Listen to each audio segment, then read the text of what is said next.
우리의 이 모든 재롱잔치를 받으신 한 예수님께 감사해요. 아멘, 아멘, 아멘. 말씀 나누기 전에 광고 하나만 드리겠습니다. 지난번에 우리 추수감사절 때 청년부에서 하나님께 감사한 인사를 드리면서 작년에 하나님 주셨던 말씀을 그 말씀으로 붙들고 살았던 그 간증들을 해주셔서 제가 가슴이 굉장히 참 따뜻하고 좋았거든요.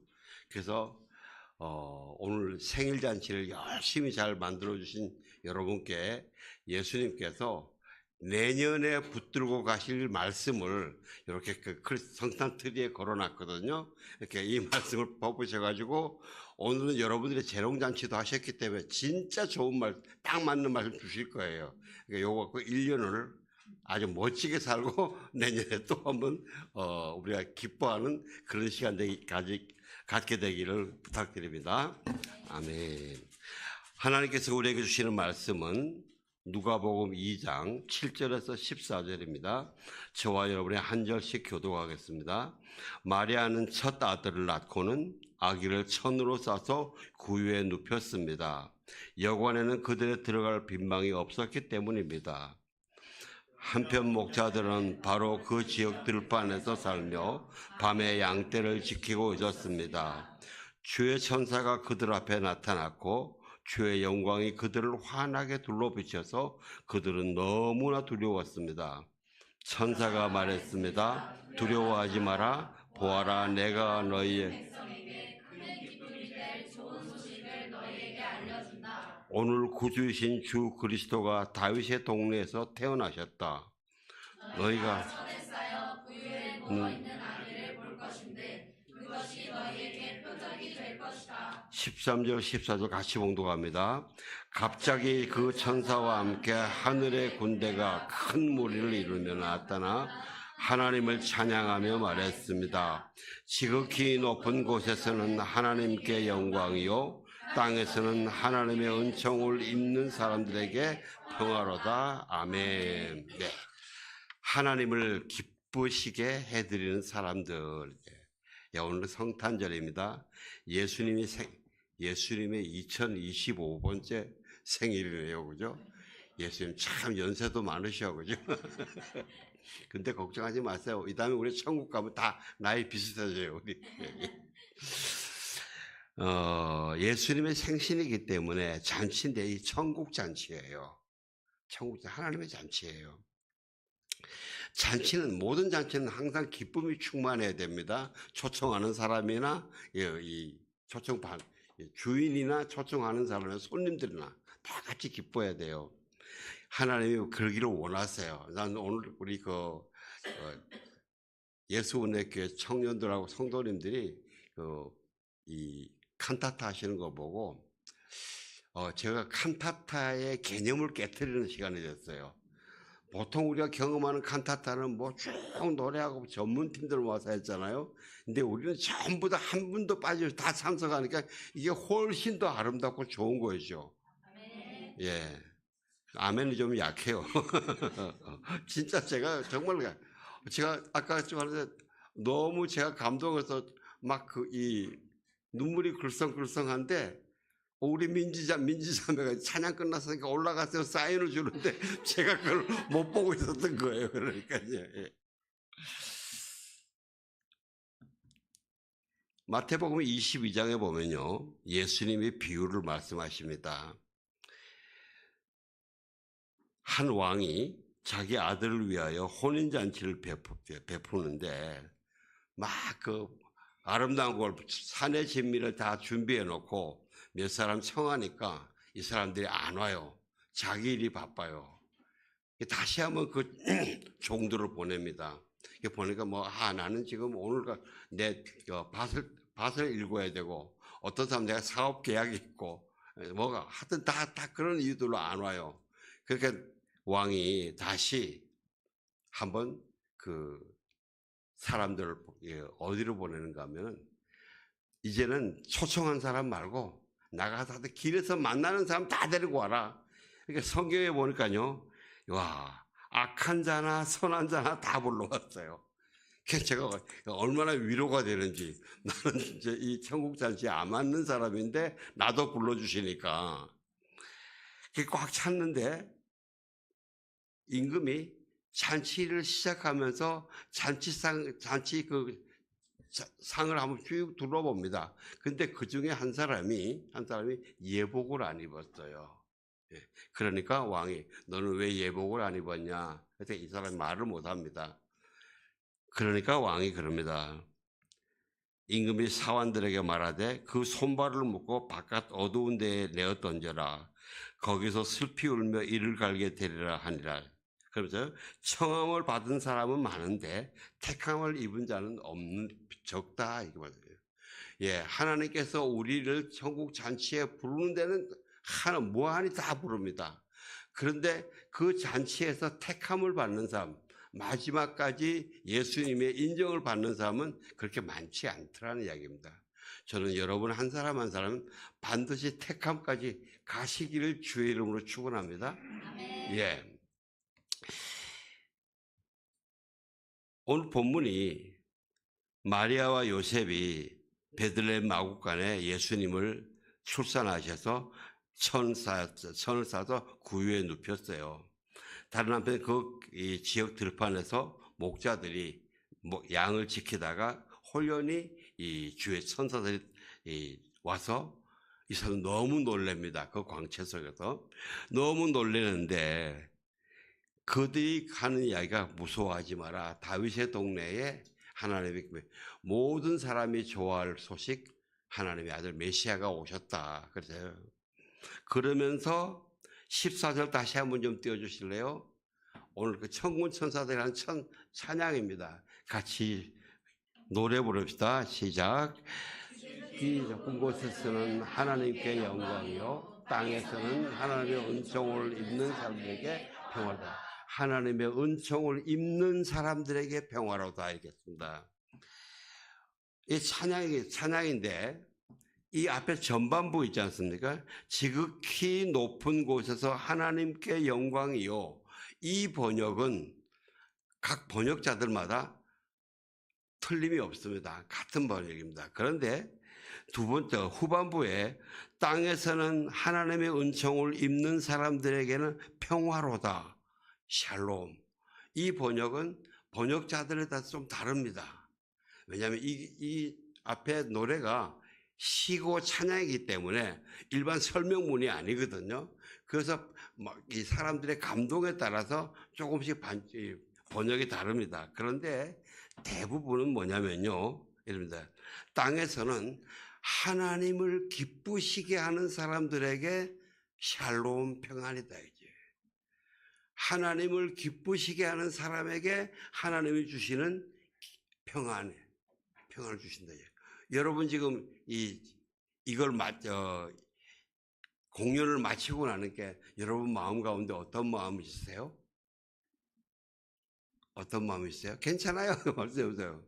각자 개인의 경험이니까 평안함이 있어요. 아멘. 예, 그게 뭐냐면 하나님이 너희의 그 잔치가 나를 지금 기쁘게 해줬다 하면서 하나님이 주시는 선물이라는 거예요. 저는 저와 여러분의 그래서 우리는요.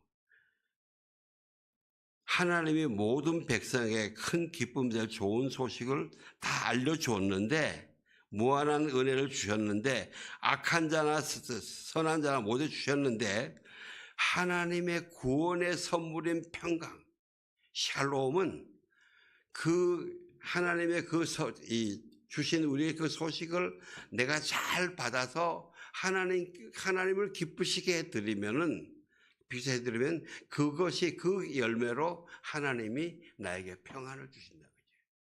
저는 여러분들 이 모든 삶에서 이 주의 이름을 위해서 행하는 모든 것에 이런 평안이 깃드시기를 주의 이름으로 축원합니다.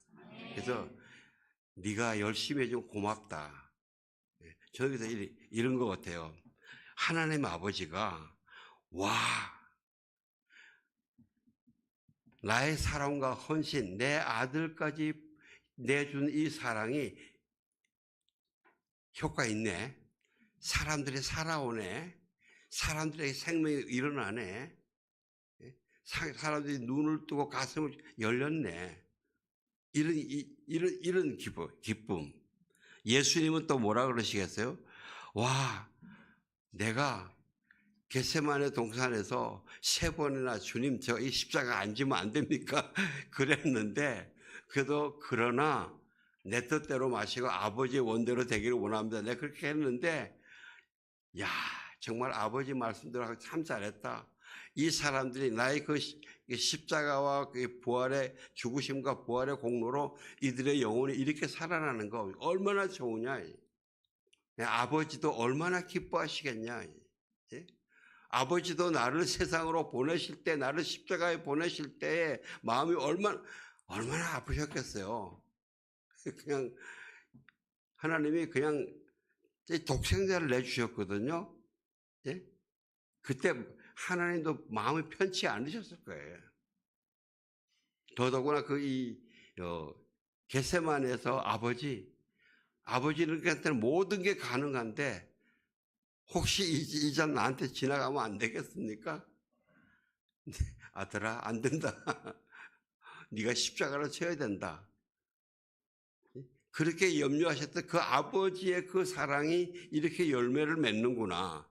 예수님 그렇게 기뻐하셔요. 그 다음에 성령님은 그러잖아요. 와, 그래. 내가 예수님의 메시지를 내가 열심히 우리 사람들에게 깨우쳐주라고 막 졸고 있을 때 두드려 깨우고 막 그랬는데, 할렐루야. 내가 참 잘했구나. 사람들 살렸구나. 예.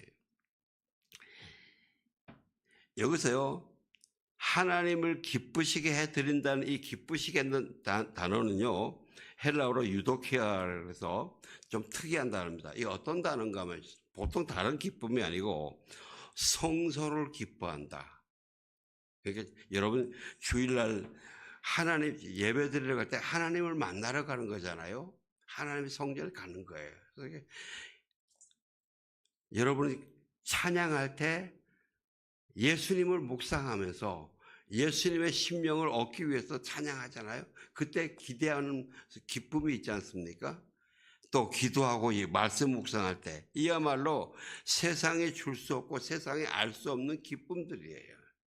그 찬양 있잖아요. 감사함으로 그 문에 들어가며 주의 궁전에 들어가. 목소리 좀 이상해서 미안합니다만은 가사만 보시기 바랍니다. 예, 그때 그 기쁨들, 소망들. 그리고도 안식일을 기뻐한다. 저는요, 우리 성도님들이 일요일 날 하루는 정말 편안하게 쉬는 예배가 고문이 아니고 고역이 아니고 예배 속에서 예수님을 만남으로써 정말 편안하게 쉬는 그런 안식을 누리시길 주의 이름으로 축원합니다. 그리고 여러분의 가족이 홈 스위트 홈. 한 사람 한 사람이 그렇게 안식을 취하면요, 제 가정이 홈 스위트 홈이 됩니다. 여러분, 돈이 많아서 홈 스위트 홈이 되는 거 아닙니다. 오늘 우리 이 집사님들이 예수님께 황금을 바치는데 보니까 그 황금께 덩어리에다가 예수 은혜교회 딱 찍어가지고 보내드리더라고요. 예수님이 이거 예수 은혜교회에서 왔구나.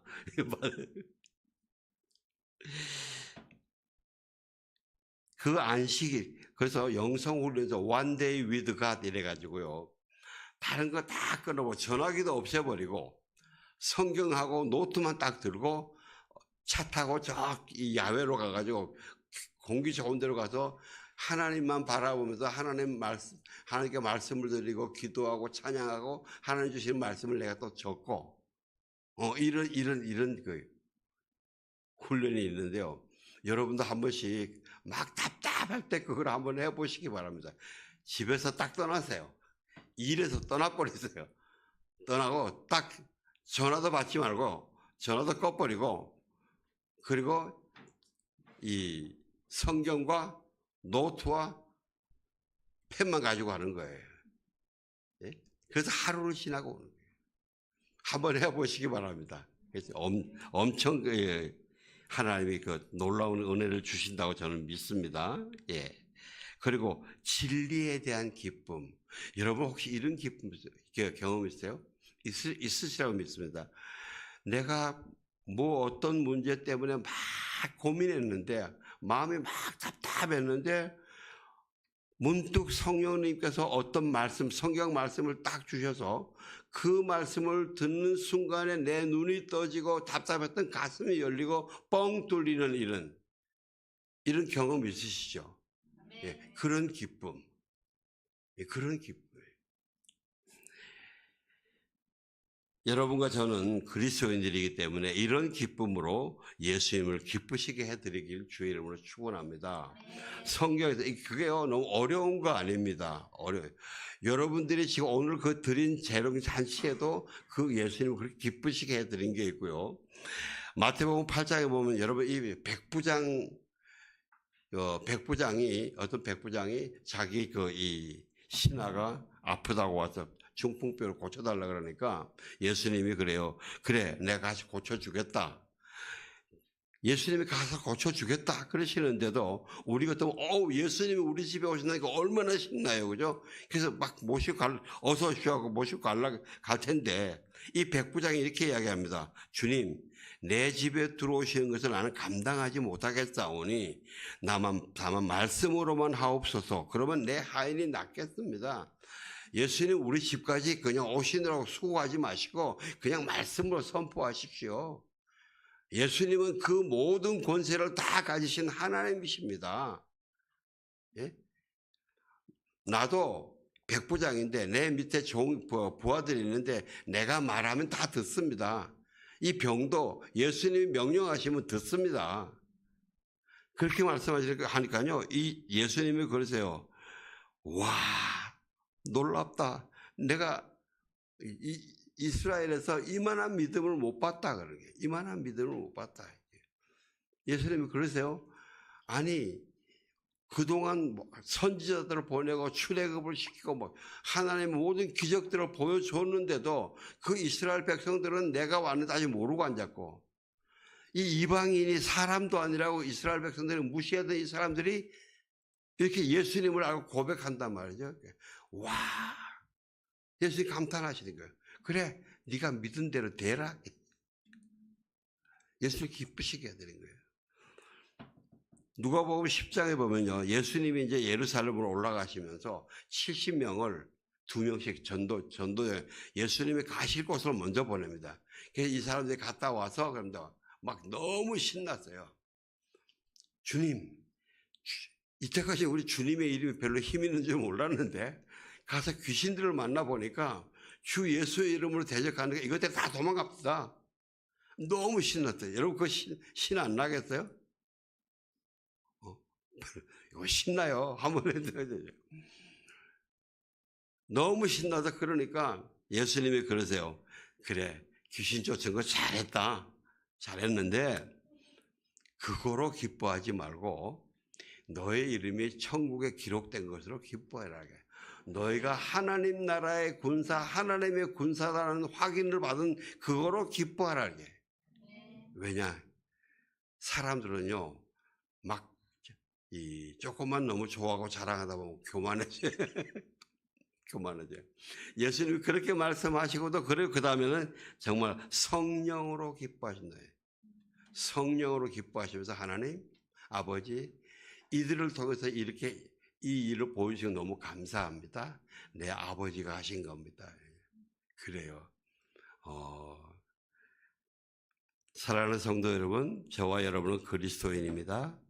예수님을 메시아, 나의 주, 나의 왕, 하나님으로 가슴에 모시는 사람이에요.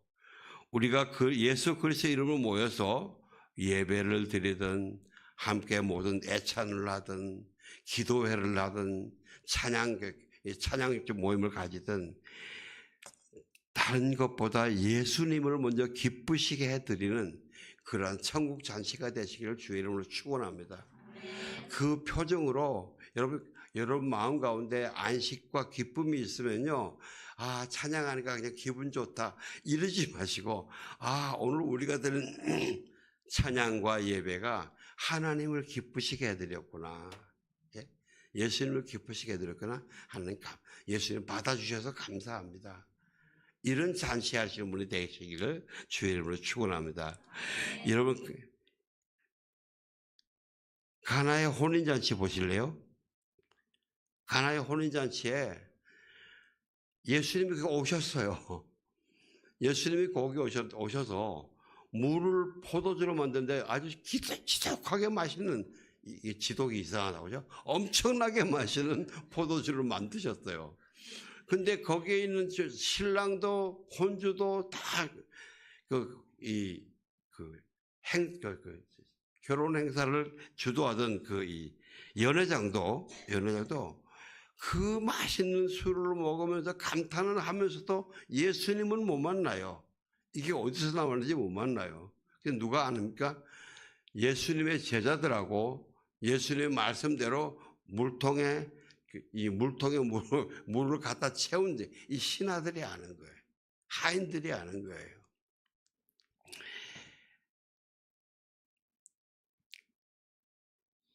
예, 하나님의 천국 잔치는 청함은 모든 사람에게입니다. 그러나 택함은 아무에게나 아닙니다. 여러분 꼭 택함 받으시는 저와 여러분이 되시기를 주의 이름으로 축원합니다. 복음서에 다른 데서는 예수님이 이렇게 마지막에 내가 너희를 꼭 점검한다는 이런 말씀 안 하시는데, 천국 잔치나 이 마지막을 이야기할 때는 꼭 예수님의 이 점검, 너희가 나의 택함을 받느냐 못 받느냐를 말씀하십니다. 마치 천국의 혼인잔치에 준비하던 열처녀도 등불 가지고 다 준비하고 오셨습니다. 그러나 5사람은 안 됐습니다. 택함을 못 받은 겁니다. 또 5달란트, 2달란트, 1달란트, 그 사람들도 결국은 중간에는 몰랐습니다. 마지막에는 1달란트 사람이 증거를 받습니다. 또 인자가 오실 때에 양과 염소가 양편을 하는데 여러분 보세요. 양이나 염소나 너희가 내가 추울 때 나를 먹을 걸, 배고플 때 먹을 걸 줬고 마실 걸 줬다 그러셨는데, 양들도 그럽니다. 주님, 우리가 언제 주님을 그렇게 해드렸습니까? 또 염소도 그럽니다. 아니, 주님 언제 우리한테 오셨습니까? 근데 여기 이 가난한 가장 약한 자들에게, 연약한 자들에게 한 것이 바로 내게 한 것이다. 하나님의 택함의 기준을 사람의 기준과 다른 걸 말씀해 주십니다. 그래서 지금 저와 여러분에게 이렇게 우리가 살면서 보면 실수도 많이 하잖아요. 근데 예수님이 아직 징계나 심판하지 않으시고 아직 기회를 주신 것은 우리에게 기회를 주시는 거예요. 천국 잔치를 이루는 기회를 주시는 거예요. 사랑하는 성도 여러분, 이거는 기회입니다. 예? 마지막에 택함을 결정하실 때 안 되면 그때는 물르지도 못합니다. 이 기회를 주시는 것을 우리가 천국 잔치를 잘 이루시기를 주의 이름으로 축원합니다. 우리가 실패하고 실수했다고 낙심하지 마시기 바랍니다. 우리나라의 주기철 목사님 여러분 잘 아시죠? 주기철 목사님은 신사참배를 반대하시면서 끝까지 순교하신 분입니다. 그분이 하나님을 기쁘시게 했다는 것은 아무도 부인하지 않습니다. 그런데 우리 교계에 한경직 목사님이 계십니다. 한경직 목사님은 이북의 신의주에서 목회를 하시다가 저 북한이 공산화되면서 김일성이 교회들을 막 핍박을 하니까 그분이 거기서 같이 신앙생활하는 분들을 모시고 내려왔어요. 그래서 서울에 영락교회를 지었는데 이 목사님이 한경직 목사님이 주기철 목사님도 한 6살 아래인데 1938년도에 그때 신사참배 강제로 하게 할 때에 이 한경직 목사님은 신사참배를 했습니다. 그분이. 그래서 신자 참배를 안 했다고 막 프라우드한 사람들은 한경직 목사님을 좀 이상하다, 좀 잘못됐다, 좀 뭐가 틀린 데가 있다고 좀 디스하는 그런 사람들이 있었어요. 근데 이 한경직 목사님이 그 다음에 남한에 내려오셔가지고 신앙생활 목회하시면서 열심히 하셨어요. 참 본이 되게 하셨는데 이분이 템플턴 상을 받았는데, 그때에 그분이 템플턴 상을 받은 것에 대해서 좀 시시비비하는 이 세력들이 있었어요. 근데 이분이 템플턴 상을 받고 한국에 오셔가지고 축하회를 하는데 잔치를 하는데 한국 교계의 모든 목사님 거의 대부분 다 왔어요. 대부분 많이 왔는데 그 중에는 물론 좀 의심쩍게 보는 사람도 있었습니다. 근데 그때 그 한경직 목사님이 거기에서 인사를 하시면서, 여러분, 저는 이렇게 축하받을 만한 사람이 못 됩니다. 저는요, 우리 한국교회 가장 수치 중에 하나인 신사참배를 참여한 사람입니다. 저는 죄인입니다. 그래서 이분은 항상 하시는 말씀이, 저는 죄인입니다. 그런데 저는 예수 그리스도를 믿습니다. 그러면서 그분이 이제 노년에 은퇴하시고 남한산성에서 몸을 쉬실 때 각 목사님들이 거기 인사하러 많이 올라갔어요. 그러면 그분은 항상, 목사님들, 예수님을 잘 믿으세요. 예수님을 잘 믿으세요. 그분이 용서 못 받았을까요? 저는 용서받고 천국에서 쉬신다고 믿습니다. 우리에게 이렇게요. 우리에게 이렇게 지금은 실수해도 됩니다. 기회가 있기 때문에. 근데 가능한 한 실수를 너무 엔조이하지 마시고 예수님을 계속 사랑하시면서 묵상하시면서, 예? 오늘 생일잔치 예수님을 아픔에 안고 다니시기를 부탁드립니다. 목사님 한 분의 그 간증을 제가 여러분에게 낭독해 드리면서 오늘 설교를 마치려합니다. 이분이, 사람은 태어날 때 환경과 인격이 형성되는 유아 시절 경험을 평생 가지고 가게 됩니다. 사람이 쉽게 바뀌지 않는다는 말도 바로 그 기질과 형성된 성격이 바뀌기 힘들다는 것입니다. 참 바뀌기 힘들잖아요, 그죠? 저도 그래요. 참 바뀌기 힘들어요. 그러나 예수님을 진심으로 만나면 본질의 변화를 얻을 수 있습니다. 이분이 그래요. 이분의 아버지가 알코올 중독이셨고 아버지가 밤마다 엄마를 때렸어요. 그래서 때려서 그 집안의 거울은 항상 깨져 있고 주전자는 항상 찌그러져 있고요. 누나가 6살 많은 누나가 한 명 있었는데 그 누나는 지적 장애에다가 소아마비로 걷지도 못하고 스스로 먹지도 못하고 소대변도 가리지 못했어요. 집안에서는 항상 좋지 않은 냄새가 났죠. 이분이 이제 목사님이신데 이 목사님이 학교에 제대로 학용품도 가지고 간 적이 없어요. 엄마가 그렇게 남편한테 매일 맞으니까. 그리고 학교 갔다 와서는 누나가 바지에 싸놓은 오물을 처리하고 나면은 그 냄새가 몸에 배이니까 친구들도 안 만나주고 자기도 자꾸 자신감이 없고 기가 죽고 그렇게 살다가 이분 표현에, 그런 제가 어쩌다가 대학생이 되었습니다. 어쩌다 대학생이 됐다. 그러면서 대학생을 할 때 거의 날마다 술을 마시고 시간을 보냈다 이제. 그러면서 우리 가정을 그렇게 만들어 놓고 다른 가정 만들고 살고 있는 아버지가 죽도록 미웠다. 사람을 너무 미워하면 닮는다는 말을 제 삶을 통해 경험했는데요.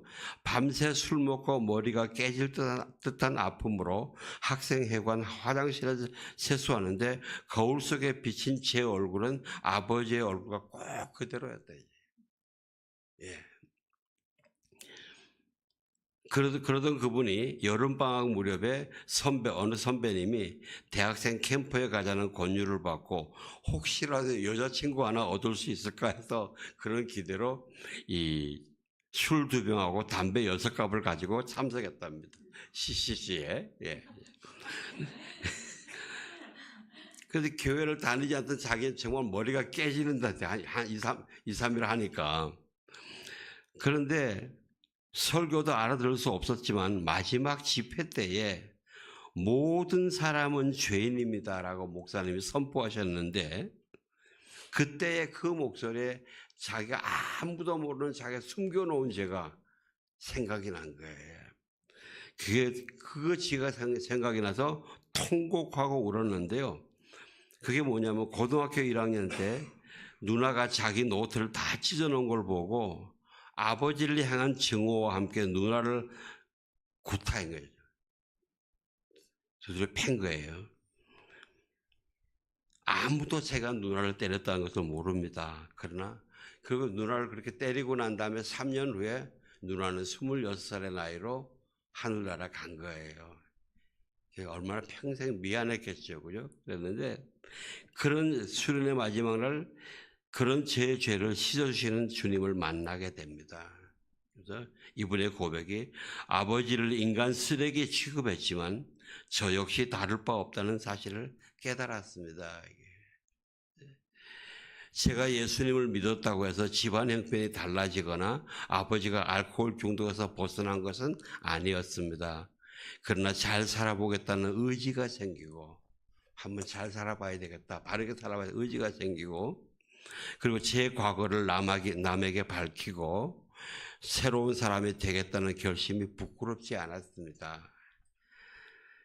그래서 내가 온 곳은 양으로 생명을 얻게 하고 더 풍성히 얻게 하려는 것이라 이 요한복음 말씀을 읽으면서 새로운 삶에 대한 갈망이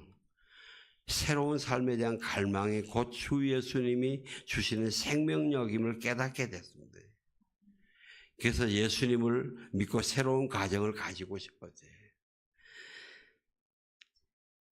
세상에서 제일 부러운 곳이 온 가족이 함께 모여서 오손도손 식사하는 모습이 바로 그것이었던 저가 날마다 가정을 갖게 해달라고 기도하고 가정과 자녀 교육에 대한 책을 읽으며 같은 동아리 누나에게 기도를 부탁한 거예요. 그런데 결론적으로 그 누나하고 결혼했어요. 그 누나하고 결혼하고 아이들을 3명 낳고 큰딸은 지금 출가도 했고 이 목사님의 간증이 그래요. 예수님을 만난다고 꼭 부자 되는 것은 아니지만 새 인생, 즉 생명이 있고 풍성한 삶을 살 수 있습니다. 우리를 향한 예수님의 약속입니다. 그러면서 이분이 이렇게 선포합니다. 인생은 예수님을 만나면서 시작됩니다. 그러면서 예수님을 정말 만나면 변할 수 있습니다. 더 나은 삶을 살 수 있습니다 하고 지금 목회를 열심히 하세요. 여러분 예수님 이분 얼마나 귀여울까요? 예?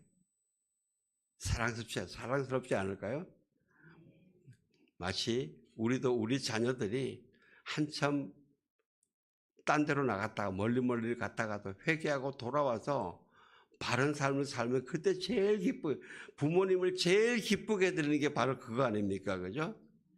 예, 우리도 예수님을 기쁘시게 해드리는 저와 여러분이 되시길 주의 이름으로 축원합니다. 우리가 오늘 그 서원을 성만찬을 하면서 예수님의 살과 피에 참여하면서 하나님 예수님과 함께 동행하며 예수님을 닮은 삶을 살게 해 주십시오. 기도하는 마음으로 성만찬을 하겠습니다. 우리 장로님하고 명집사님하고 나와주실래요? 예.